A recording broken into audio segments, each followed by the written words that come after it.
Moving on to the Jets and putting aside the injury to Josh McCown, the team was flying high a week ago, and then they played the worst game of the season on Sunday. Here's a pretty angry Austin Seferian-Jenkins after the game.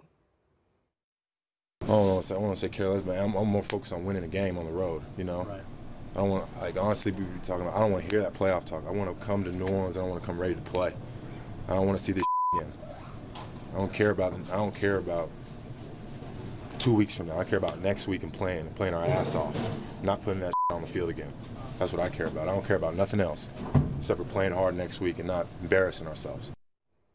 Now, this has been a pattern as of late. Big win at home, followed by a very bad performance on the road. They were dreadful. I mean, good for Seferian-Jenkins because he's dead on correct. I mean, all aspects of the game, they had 100 yards of total offense. I mean, Josh McCown, I understand he goes out with the broken left hand. After that, Petty comes in the game. It basically becomes a handoff offense. I mean, they have little to no confidence in Bryce Petty throwing the football. But even before that, you see a Denver Bronco team that is basically dead in the water, has been playing awful football. They came out with a purpose this afternoon, and the Jets did not. What was that all about, Ralph? There's really no explanation for it. And, you know, when I look back at this season for the Jets, I'm willing to excuse them a little bit for the close losses to Atlanta, to New England, the ones where they're just not ready to win. But when they miss the playoffs, and they will miss the playoffs, you're going to look back at this effort and the game against Tampa. 2 games they should have won, 2 efforts that were absolutely inexcusable. And you know they're capable of much, much more. That's what's killing them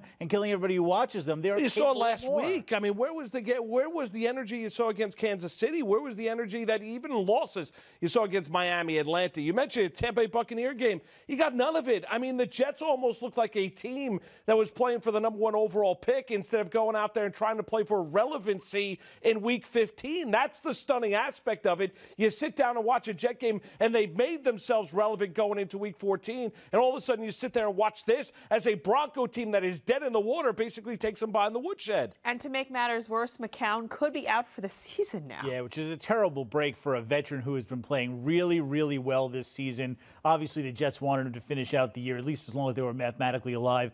Hopefully, if it does turn out that he's out for the season, they will take advantage of this and take a look at Christian Hackenberg. We saw enough of Bryce Petty last season. They got 3 games left to make a decision on their second-round pick from a year ago and decide whether he has any chance of being part of their future. Well, he's dead on correct. I mean, it's got to be Hackenberg. I mean, there's little to no confidence in the organization, Petty. You've got to figure out your quarterback situation of the future. You feel bad for McCown, who after the game breaking down in tears about the injury, happy to be a part of this team. And he did a nice job when he was the starting quarterback. Unfortunately, now with the broken left hand, it's time to figure out exactly what this team has in Christian Hackenberg, and can he potentially be a guy that can be the solution in the future?